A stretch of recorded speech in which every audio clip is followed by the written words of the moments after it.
lies in wait amidst your dreams, where nothing is ever how it seems.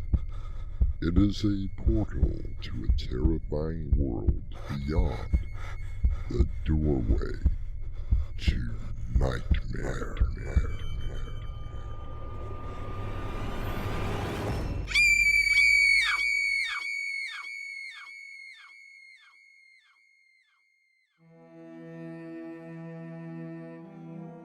Come in. Welcome. I'm Artemis Black. Our world consists of what we perceive to be reality. We see, feel, hear, taste, and touch. But do you ever wonder what could be lying underneath? Hey, did you hear that? It's only the wind. No, there's something else. I can't describe it. Just a sound underneath the wind. I think you've been hitting that bottle a little too much tonight. There. Didn't you hear that? Brad, I only hear the wind. Believe me, working out in the cemetery, you think you hear all kinds of strange noises. Tom, that wasn't just a strange noise. That sounded like something trying to get out of its premature grave. And I don't want to be here when it does. Our mystery drama, 6 Feet, was adapted from the short story and written especially for Doorway to Nightmare by Winslow Swan and edited by Crimson McKenzie. Our stars include Mick Davis, William Stafford, and Crimson McKenzie. I'll be back shortly with Act 1.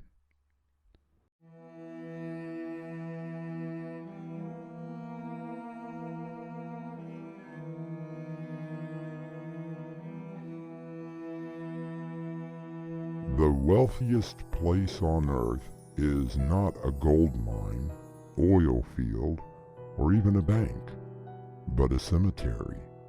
In there are companies that were never started, masterpieces that were never painted, and the greatest treasure of untapped potential, wrote Miles Monroe. For some, the cemetery can be a peaceful place for reflection, or it can easily be a place of pure evil.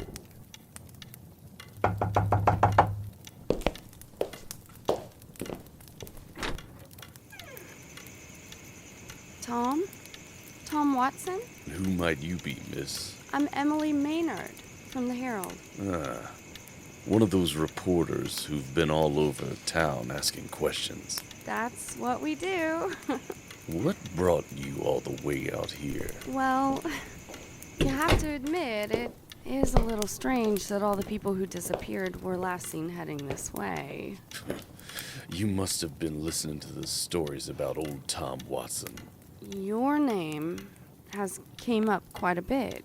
I'm sure that it has, since I'm probably the oldest living resident of Cassius Valley. I'd like to ask... My folks were born here, as well as my grandparents. For all I know, my great-grandfather founded this little town. I'm not sure why the city council would have sent you to me. Oh, no. They had nothing to do. Want to put me in a home, tear down this little shack, and make room for more graves, is it? I've been the caretaker here for 40 years. 40 years, do you hear me? And I'm not going anywhere. Believe me, Mr. Watson, that is not the reason for my visit. Why don't you tell me a little bit about yourself? Me? Not much to tell. My parents died when I was 15. Car accident. I left school, joined the army.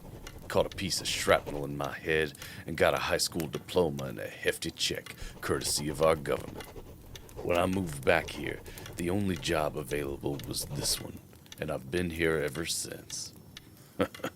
Not bad for a 72-year-old. Wow, well, why do you stay? I like it. It's peaceful out here. The cemetery has been here since the 1700s. I wouldn't be surprised if George Washington slept in a tent over one of those graves. I mean, before it was a grave. What do you do here? I keep the grounds clean, grass mowed, weeds pulled up. I dig graves when needed. A man of your age? I beg your pardon.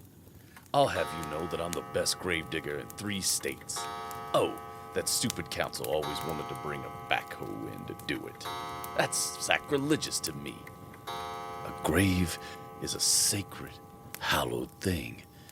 It should be another human being to dig it, not some cold machine.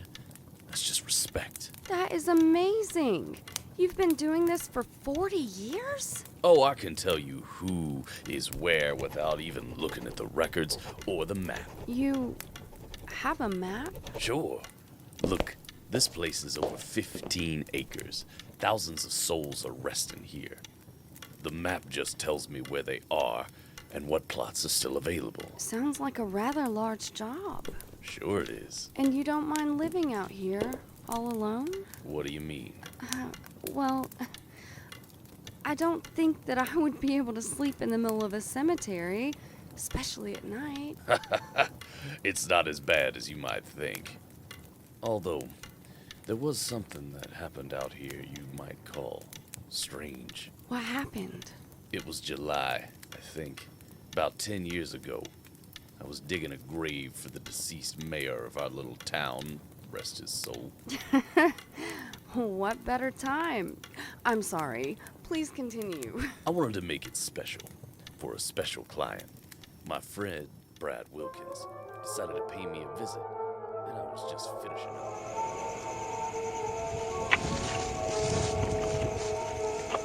Hello? No. You around? Right here, Brad. Gee, you scared the life out of me. I've been telling you to turn up your hearing aid. I suppose crawling out of a grave would be a little scary. Every horror movie I've ever seen came flooding back. Don't do that. You almost gave me a heart attack. Now don't go making me dig 2 holes tonight. How much longer are you gonna be? Just finished up. Let's go up to the shack. I got some stew simmering on the stove. Now you're talking. Oh, come on. You really came for my stew? Of course not. That's just an added bonus. I'm here for the $1.50 I'm going to take from you when you play gin rummy. He sounds like a nice gentleman. Oh, he was the town character. Always rode this old bike. Clothes that had more patches than material, but was one of the smartest men you would ever meet. And one of the richest. Really? How so? He once told me that he had 4 patents that were snatched up by whatever industry they affected. Of course, he was always telling wild stories. You did call him the town character. He took me to his house once and let me see his safe. I swear, if I were a violent man, I would have killed him and been in South America living the good life. Good thing I didn't do that. Why is that? He gave me the combination to the safe and told me it was all mine if anything ever happened to him. Now that's a motive if ever I've heard one. No, I made him put it in writing. You should have seen the look on the clerk of the court's face when she filed it. Oh, she thought we were just 2 old guys having a bit of fun. But why wouldn't he have kept it in a bank? Didn't trust them. Never did. Anyway, I'm getting away from my story. We were headed back to my shack when... Sure is a quiet night. I have never understood why you live way out here. It's also creepy. You get used to it.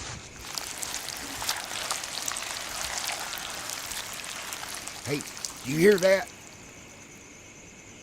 Oh, that's just the wind blowing. No, it sounded like... Like what? That stew's been simmering for almost an hour, and my stomach's telling me it's time to eat. Just give it a minute, will you? Maybe it'll happen again. Come on, Brad. I'm hungry. Besides, I think you've turned your hearing aid up a bit too much. Give it a few more. There, did you hear it?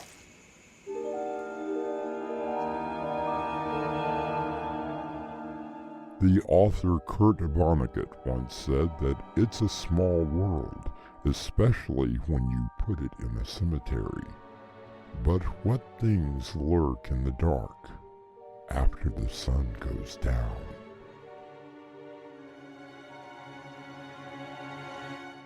I'll be back shortly with Act 2.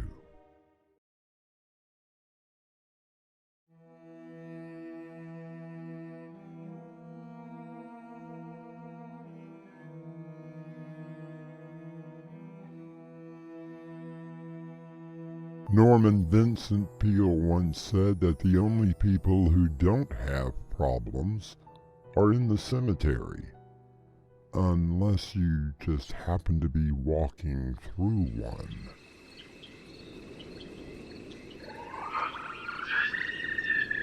Don't you hear that? I'm telling you, it's just the wind. Now come on.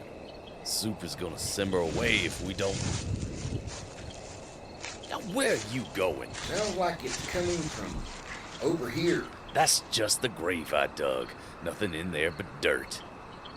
How deep did you go? 6 feet, like always. You ever wonder why it's 6 feet? I've often wondered about that. Would you like some tea? I just made a fresh pot.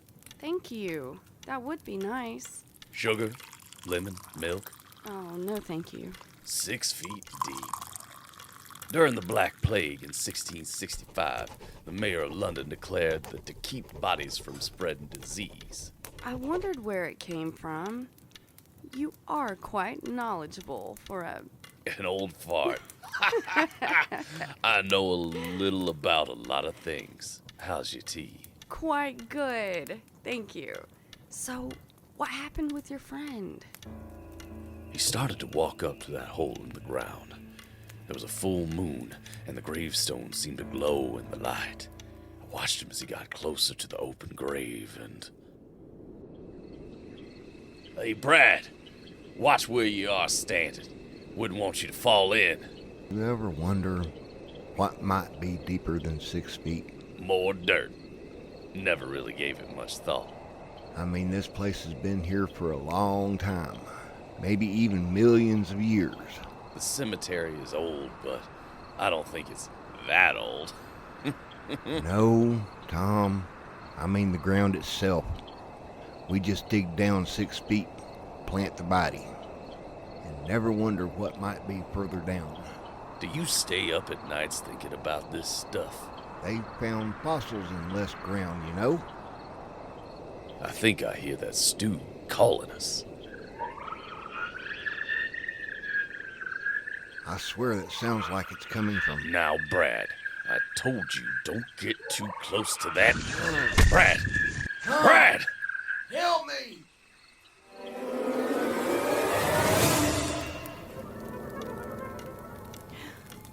What happened?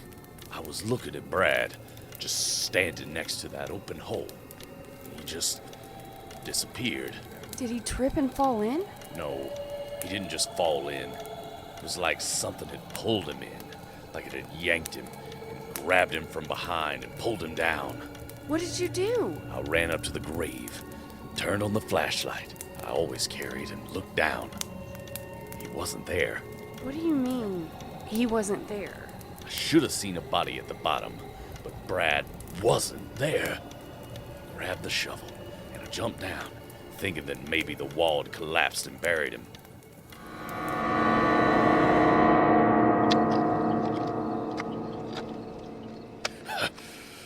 It's okay, buddy. I'm coming. Jesus, what the hell was that? What the hell? Looks like a tentacle. Like an octopus tentacle. Holy, it's disappearing.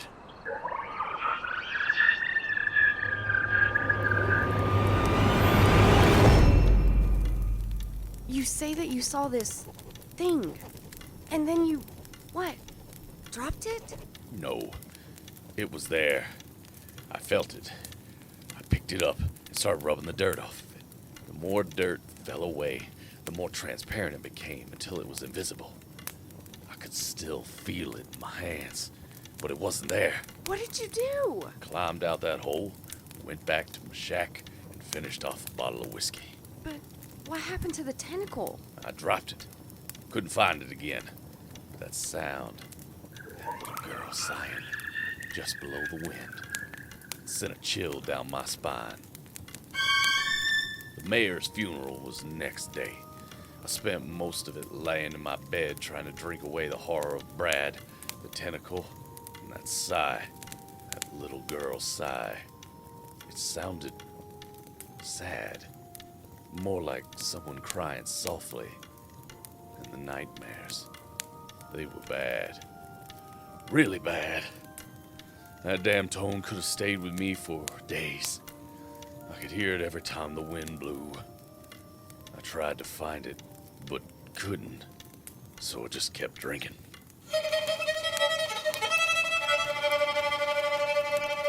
Would you like another cup? Yes. So what happened? Well, there was another funeral the next day, which meant I had to dig another hole. It was the other side of the cemetery. You kind of get a feel for how deep you've gone after you've been doing it for so long. I made sure the walls were perfect as usual, but then I heard it again. I started digging deeper. I didn't care if the walls caved in. I just wanted to know what was making that sound. I started digging. I watched the ground move. I saw a tentacle raising up out of the ground. I thought I was about to be dragged wherever Brad had gone. I watched it, almost mesmerized, as it started to gently caress my cheek. Having a fence around the cemetery, I believe, is rather foolish. The ones inside cannot come out, and the ones outside don't want to go in. Unless there is another reason, which I don't like to think about. You think about returning with me with Act 3 shortly.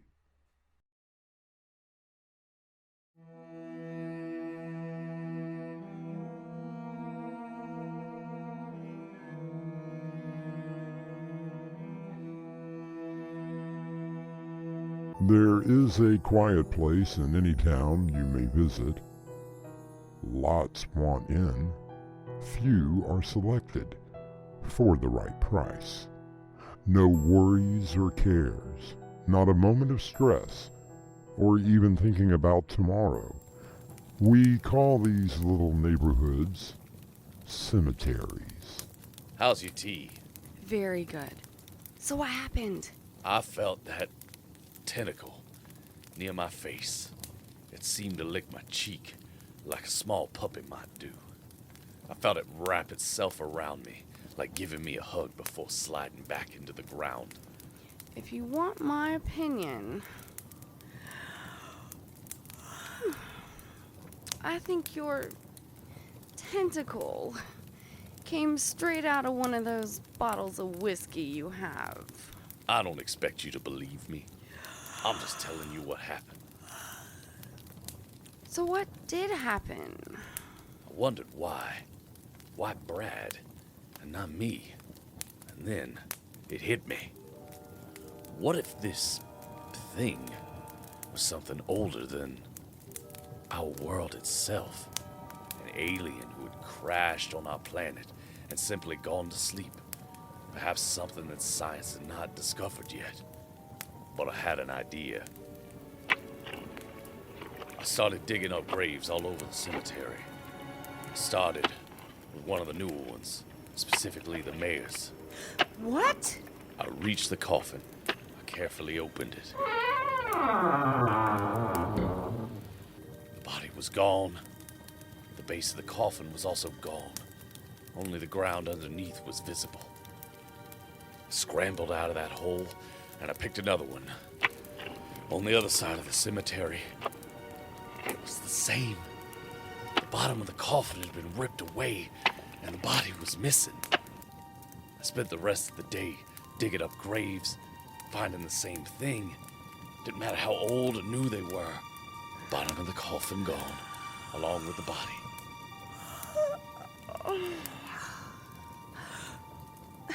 I'm sorry. Well, that was a fascinating story, Mr. Watson.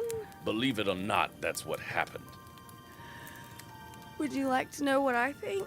Yes, I really would. I believe that you murdered Brad and buried him in that grave that was eventually going to house the mayor. Really? I also believe that you've been killing people that come out here for some reason or another. And what brought you to that conclusion? I checked on a few things. Whenever there is another funeral, there is another disappearance. You see, you dig the graves, you murder your victim, and then just dig a little deeper for the body. An interesting theory, but completely wrong. How is your tea? It is rather good. I'm sorry, I don't know what is making me so tired. Could possibly be the pills I put into the tea. Wait, what? You see, whatever is under the ground around the cemetery has been there for a long time. When this place was made into a cemetery, it woke up. It found a very fertile supply of food. What's happening to me?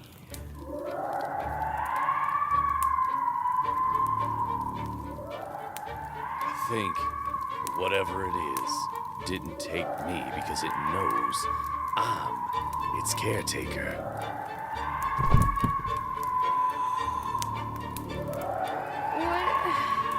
What did you do to me?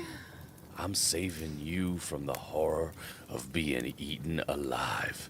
It doesn't mind the bodies from the mortuary, but like all of us, it does prefer fresh meat.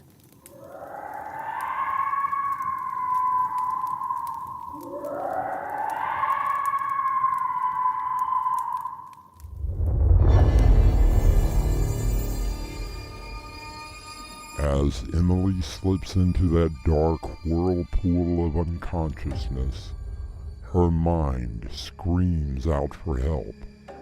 Tom, taking her limp body, carries her to a recently dug grave. I'll be back with a final word.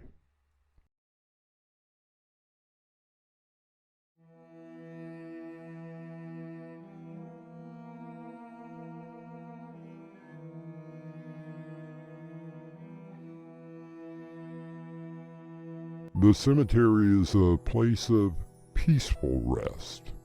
No one there has cares or worries. If now you have something to worry about the next time you see one, perhaps we have done our job to bring your nightmares to a frightening reality. Our cast included Mick Davis, Crimson McKenzie, and William Stafford. The story was edited by Crimson McKenzie, and the production was under the direction of Winslow Swan. This is your host, Artemis Black, inviting you to return with us through the doorway to Nightmare for another adventure into the world of your terrifying imagination. Until next time, slumber peacefully. Epilogue. The butler did it.